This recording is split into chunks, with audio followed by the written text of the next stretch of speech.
Just last week, this website was named Site of the Week by GSAP and also featured as Site of the Day on awards on June 2nd. Not only that, it also took home the Developer Award, and honestly, once you visit the site, it's easy to see why. Right from the landing page, you are dropped into this visually striking infinite project gallery, complete with a cool inverted fisheye style distortion effect that pulls you in instantly. The interactions are sleek.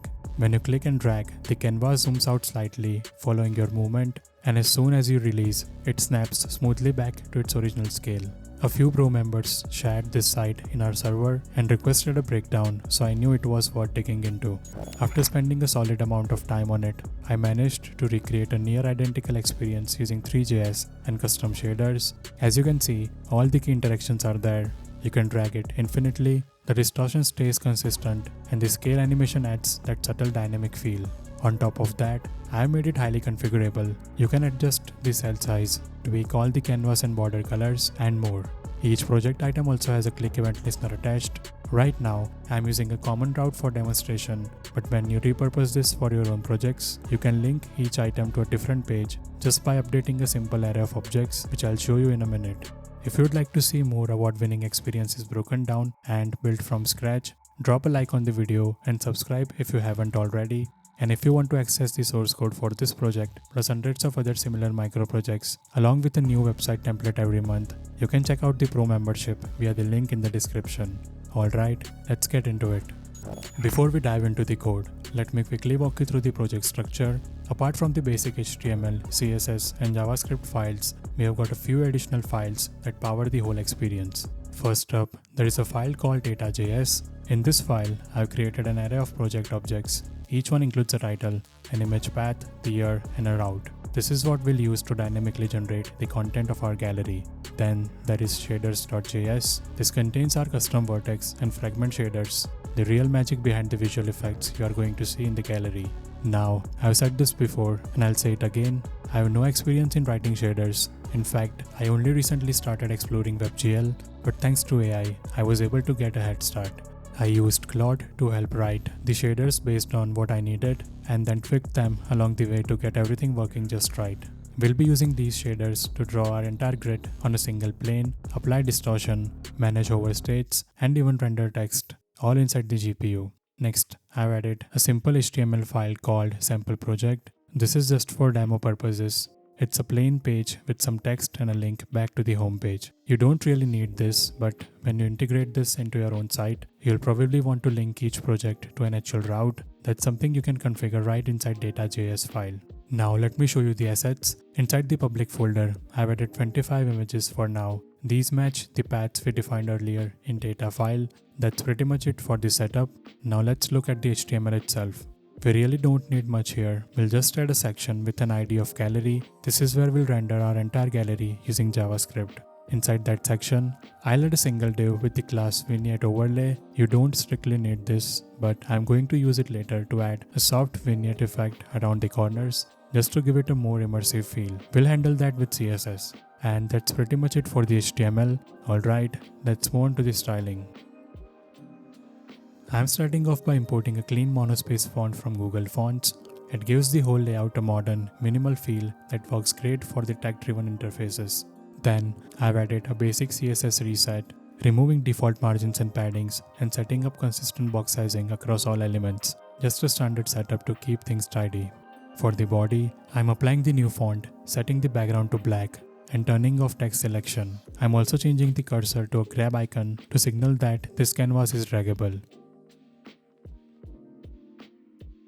While dragging, I toggle a class on the body that switches the cursor to a grabbing state, just a small UX detail that makes a big difference in feel. The gallery section takes up the full screen and acts as the container where we'll render the entire experience using JavaScript. Inside that, I've added a vignette overlay. This is a full screen layer that uses a soft radial gradient to darken the corners of the screen. It adds a subtle sense of depth and focus without interfering with user interaction since it ignores all pointer events. And that's pretty much all we need for the CSS. Next, we'll dive into the JavaScript and start putting the gallery together. First, we'll import the core Three.js library. This is what we'll use to set up the 3D rendering context and handle all the WebGL logic. Then we import the projects array from data.js file. That's where we have defined all the items that will show up in the gallery, each with a title, year, image and route. After that, we bring in our custom vertex shader and fragment shader from the shaders file. These shaders will be responsible for drawing and animating the entire gallery grid inside a single full screen plane. Next, I'm setting up a config object. This is just a collection of parameters we might want to tweak later. We define the cell size for the grid layout. Then we have a zoom level value which we'll use when the user starts dragging the canvas. There is a loud factor for smooth interpolation. And finally, we define a bunch of colors for different parts of the UI: border, background, text, and hover state.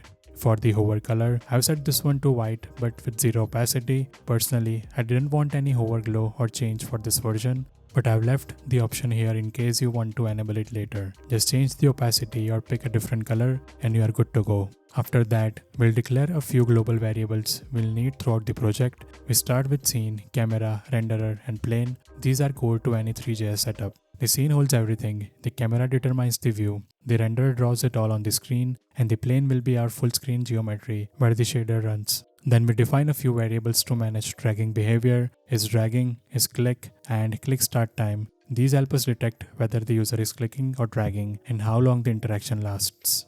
We also store the previous mouse position so we can calculate how far the user has dragged. Then we define an offset and a target offset. These will control the actual panning motion of the gallery grid. We'll lerp between them smoothly to get that fluid drag experience. We also initialize the mouse position, which will update in real time to detect hover interactions in the shader. And lastly, we set the zoom level and target zoom, which we'll use to animate the zoom in and out effect when the canvas is being dragged. At the bottom, we have an empty text textures array. We'll populate this later by converting each project's title and year into a texture that can be drawn inside our grid. That wraps up the initial setup. Next, we'll start working on a utility function to help us parse color values from the config and prepare them for the GPU. The first one is RGBA to array. This function takes a string of the color value in RGBA and converts it into an array of 4 values between 0 and 1. This is important because shaders expect color values in the normalized format, not raw strings. We start by matching the numbers inside the parentheses using a regular expression. If we don't get a match for some reason, we just return an array of ones as fallback, basically full white and full opacity. Then we split the color string into individual values: red, green, blue, and alpha. For the first 3 values, we divide by 255 to bring them into the range of 0 to 1.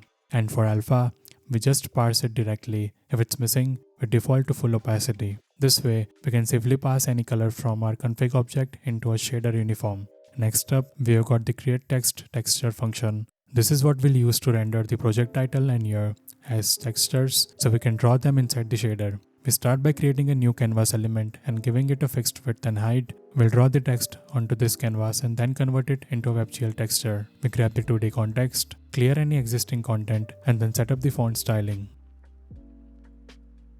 We are using IBM Plex Phono font for consistency with the rest of the design, and we disable image smoothing to keep the text nice and crisp. We also set field color to match the text color from our config. Then we draw the title on the left side and the year on the right side, both vertically centered.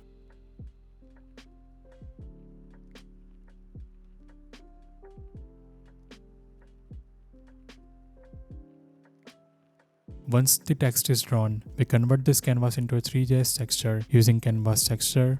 We also make sure the wrapping and filtering settings are configured properly for clean rendering, no MIP maps, no flipping, and pixel perfect scaling. This texture will later be packed into a larger texture atlas and sampled in the fragment shader to render dynamic text for each project cell. Alright, that's it for the helper functions. Next, we'll move on to loading the actual images and text textures and combining them into atlases for efficient rendering. We are writing a function called createTextureAtlas that takes in an array of textures and returns a single combined texture that we can pass to the shader. This is a really useful technique for performance. Instead of sending 25 separate images to the GPU, we combine everything into one and then just sample the part we need using UV coordinates. Much faster, much cleaner. We start by calculating the size of the atlas. So let's say we have 25 textures. We'll take the square root of that, round it up, and use that to create a grid that can fit all the textures. For example, 25 textures will fit nicely into 5x5 grid. Then we set up a canvas to match the total size we need for that grid. Each individual texture gets its own square space and we'll draw them one by one onto this canvas. We grab the drawing context and depending on whether we are working with text or images, we'll fill the canvas accordingly. If it's text, we clear the canvas. If it's images, we fill it with black. This gives us a clean base so nothing looks glitchy if an image fails to load. Now we loop through each texture and figure out where to draw it on the atlas. We calculate the x and y position based on its index in the array. If it's a text texture and it has a valid canvas source, we draw it directly from the canvas source data. If it's an image and the image is fully loaded, we draw that instead. So basically, depending on the type of the content, we are either drawing the rendered text or the actual image into the right spot on the atlas. Once all the textures are drawn onto the canvas, we convert that canvas into a Three.js texture using canvas texture again. Just like earlier, we configure the wrapping and filtering so it renders clearly with no stretching or artifacts, and we turn off vertical flipping to match the shader expectations. Finally, we return the completed atlas texture. This will be used later inside the shader to pull out the right image or text block based on which grid cell we are rendering. Alright, next up, we'll write a function to load all our image and text textures, and then we'll generate the atlases using the function we just created. We are writing a function called load textures, and this is where we'll pull in all the images defined in our project's array and also generate the text textures for each project title and year. We start by creating a new Three.js texture loader, which will handle loading image files from the public folder. We also create an empty array called image textures to hold the loaded image textures and a counter called loaded count to track how many images have finished loading. Since images loading is asynchronous, we wrap the entire operation in a promise so we can wait for all images to be ready before continuing. Now for each project in the list, we load the corresponding image using the texture loader. Once an image finishes loading, we increment the counter, and if all images are done, we resolve the promise and return the full list. Right after that, we assign a few rendering settings to each texture, clamp the edges, set linear filtering for smooth scaling, and ensure the image renders correctly inside the shader. Each loaded image goes into the image textures array, and while we are looping through, we also generate a matching text texture using the create text texture function we wrote earlier. This turns the project's title and year into a reasonable canvas texture and pushes it into the text textures array. So by the time this function resolves, we have two complete lists, one with the images and one with the text, both ready to be packed into atlases. Now let's handle mouse tracking. The update mouse position function listens to mouse movement over the canvas. We get the canvas size using getBoundingClientTracked and calculate the exact mouse position related to the canvas, not the entire screen. Then we store that position into the mouse position variable and update the shader uniform so it always knows where the mouse is hovering. This is what enables that hover effect in the shader, where tiles near the cursor react visually. Alright, that covers texture loading and the basic interaction tracking. Next, we'll move into drag handling, setting up logic to start, move, and stop dragging along with the zoom interaction. We'll start by writing a start drag function. This gets called when the user presses down, either with a mouse or on touch. When the drag begins, we set a few flags. We mark is dragging as true and also set is click to true for now. We'll later detect whether this was actually a click or a drag. We also store the current timestamp so we can measure how long the interaction lasts. Then we add a dragging class to the body which changes the cursor to that grabbing hand icon we talked about earlier. We also store the mouse or touch position so we can calculate how far the user moves as they drag. And finally, we use a short timeout, about a tenth of a second, to trigger a zoom out effect. If the user keeps holding and dragging after that short delay, we'll zoom the canvas out slightly by updating target zoom. Now, to hook this up, we set up two handlers, one for pointer down, which passes the mouse position to start drag, and one for touch start, which does the same thing using the first finger position. We also prevent the default behavior on touch to make sure it feels native. Next, we create a handle mouse function. This runs whenever the user moves their mouse or finger, but we only do anything if its dragging is true and if we have valid x and y positions. We calculate how much the pointer has moved since the last frame by subtracting the previous mouse position.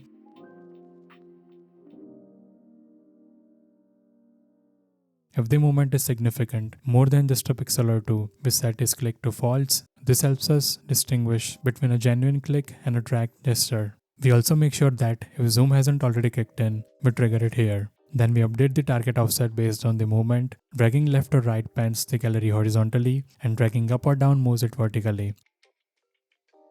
We scale the delta by a small factor to keep it smooth and controlled. And finally, we update previous mouse to the current position so we can keep tracking motion in real time. To wire this up, we add two more handlers, one for pointer move and one for touch move. Both call handle move with the appropriate coordinates, and we prevent default on touch again to avoid weird scrolling behavior. This whole block gives us smooth, responsive dragging across both desktop and mobile and lets us trigger that zoom effect while moving. Next up, we'll handle the release action and add logic to detect clicks on individual cells. We'll write an onPointerUp function to run when the mouse or finger is lifted. We first set its dragging to false and remove the dragging class from the body, which resets the cursor style. Then we set target zoom back to 1. This tells the canvas to smoothly return to its original scale. Now here is the important part. We check if this was actually a click and not a drag. If his click is still true and the interaction was really quick, under 200 milliseconds, we treat it as a genuine click. We grab the final X and Y position of the pointer, whether it came from a mouse or a touch. Then we calculate the exact screen coordinates relative to the canvas. Just like before, we normalize the coordinates and apply the same radial distortion used in the shader. This ensures the click position matches the warped grid we see visually. Next, we convert the distorted screen position into world coordinates, that is, the coordinates inside our virtual grid. We account for zoom and offset to make sure we are clicking in the right spot, even if the gallery has been panned or zoomed.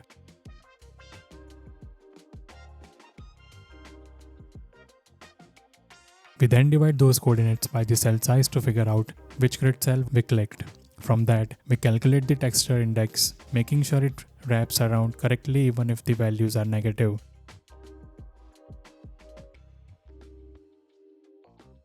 Finally, we use that index to check if the clicked project has a valid href. If it does, we redirect the browser to that link, just like clicking on a real card. So this entire block allows us to navigate when a user clicks on a specific cell in the distorted gallery while filtering out any drag gestures or long presses. Now let's quickly handle responsiveness.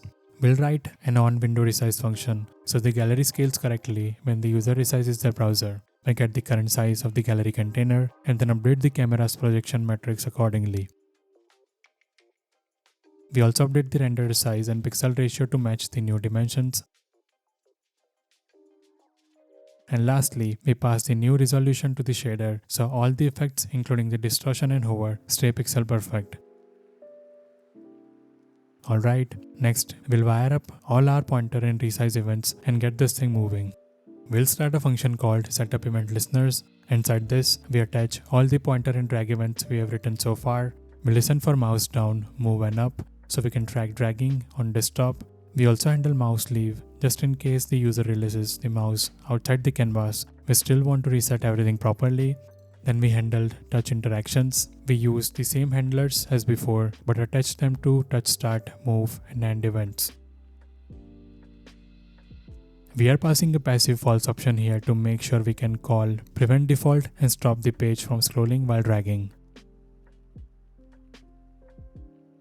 We also listen for window resize events and call our onWindow resize function to keep everything responsive, and just to keep things clean, we disable the right click context menu using prevent default. This is especially helpful on touch devices where a long press might trigger it. Lastly, we attach a mouse move listener directly to the canvas. This is how we track the real-time cursor position and update the shader's hover logic. If the cursor leaves the canvas, we reset the hover values by setting the mouse coordinates to -1. Now that all the interactions are wired up, let's get the gallery moving. We'll create an animate function and use request animation frame to keep it running on every frame. Inside the loop, we interpolate the current offset and zoom toward the targets using the load factor we defined earlier. This gives us that really smooth, buttery feel when dragging or zooming. Then we update the shader uniforms with the latest offset and zoom values so the visuals follow the interactions.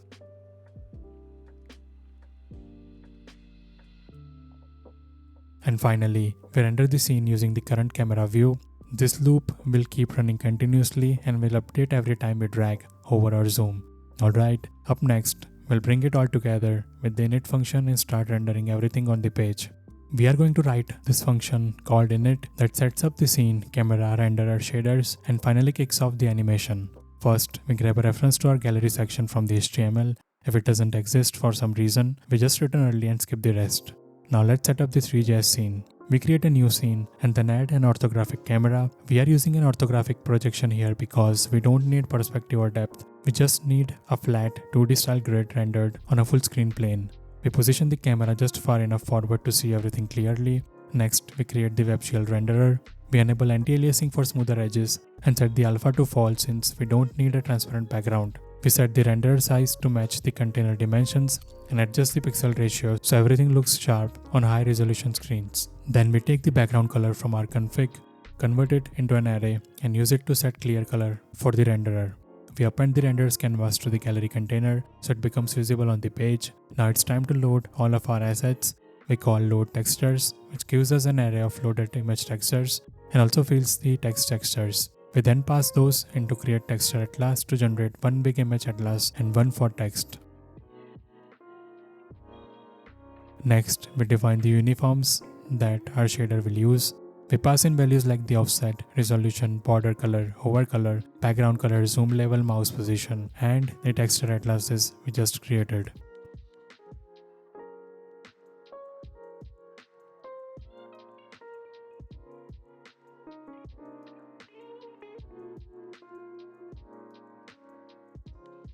Then we create a simple plane geometry that fills the entire screen. This is where our custom fragment shader will run, drawing the full gallery grid using the logic we built so far. Then we apply shader material to that plane, passing in the vertex and fragment shaders along with all the uniforms. Then we add the plane to the scene. Finally, we call setup event listeners function to enable all the dragging, clicking, and resizing behavior, and then call animate to start the render loop. At every end, we call init to kick things off and mount everything to set the screen. And that's it. Your draggable infinite shader powered gallery is now fully up and running. Now, I know some of this code looks a little weird and tricky, and honestly, it did to me too. I'm definitely not experienced enough to write all this from scratch. It's a bit more advanced and intricate, especially the interaction logic and shader part. But like I said earlier, we have got AI now, and when used right, it can really help you build stuff that would have taken days before. That's it. Even with AI, this wasn't exactly plug and play. It still took a solid chunk of time to figure everything out and piece it together, but it definitely made the whole process smoother and more achievable. Hope you found the video helpful. See you in the next one.